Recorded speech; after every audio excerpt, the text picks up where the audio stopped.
Watching the restorative justice conferencing video was very powerful for me. It brought back so many things from my undergrad as a child and family development major and how different contexts in a child's life can affect them at school. It was very important for me to see so many things that I previously learned in CFD all played out in a real life situation and reminded me a lot of Bronfenbretter's ecological model because both boys had different things from different areas of their environment affect them to the point of fighting. They both have experienced different traumas and hardships at home that's kind of spilled out and how they felt at school, which ultimately led to that violent encounter.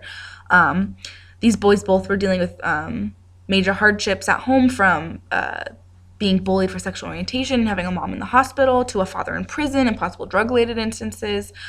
These situations can be stressful and traumatic singularly, but together, mixed with the stress and anxiety for school, could cause anyone to be aggressive and angry. These trauma did not just stop at the boys because David's sister also dealt with the mom being in the hospital, and she worked 2 jobs and went to school, and both Derek's parents also were going through familiar issues like the prison and possible drug-related encounters, which also affects the boys, Derek and David, as well.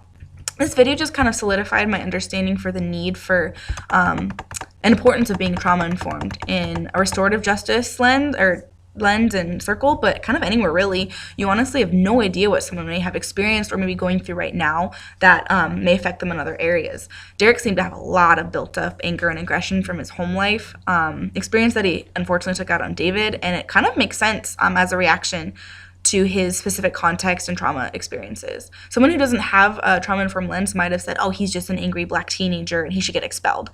But understanding his traumas in a restorative practice setting helped him to see his issues from a different perspective, and he was able to be responsible and accountable for his actions. On the other hand, David too kind of realized that he wasn't not fully the victim because his trauma experience left him feeling angry and hurt, and he reacted in a hurtful way to his aggressor. And he ended up realizing that he had some things to be responsible for as well. These practices and lenses are so important in situations like this because each side is heard, respected, and validated, and the boys were able to speak about their traumas and come to realizations in a very safe setting. I also feel like this is a very powerful situation for boys and men who have not been able to express emotions and issues they're having. So for someone like Derek, who may put up a tough front, it was refreshing to see him cry and be vulnerable in that circle. And watching Derek cry and talk about his home life and then turn around and apologize to David because he at least had a father was very heartbreaking to me and showed me how important these circles can be. Thank you.